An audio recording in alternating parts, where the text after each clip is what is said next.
para sa pangangailangang pinansyal. Sa ngalan ng Ama at ng Anak at ng Espiritu Santo. Amen. Makapangyarihang Diyos, kayo po ang aming Panginoon na bukal ng biyaya at pagpapala.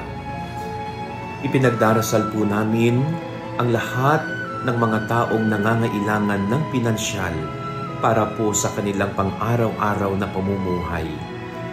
Lalo na po ang isang tao na nakapanunood ng video na ito na talagang nahihirapan sa sitwasyon ng kanilang buhay.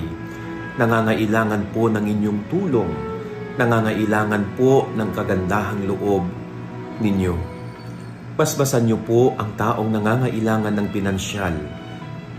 Pagpalain niyo po ang lahat ng kanyang mga pinagdarasal at mga pangangailangan sa kanilang buhay. Nawa Panginoon, makatanggap po siya ng tulong na magmumula sa inyo sa pamamagitan po ng mabubuting tao. Magkaroon din po nawa ng pagpapala ang lahat ng kanyang pagsisikap sa buhay. Sa ngalan ng Ama at ng Anak at ng Espiritu Santo. Amen.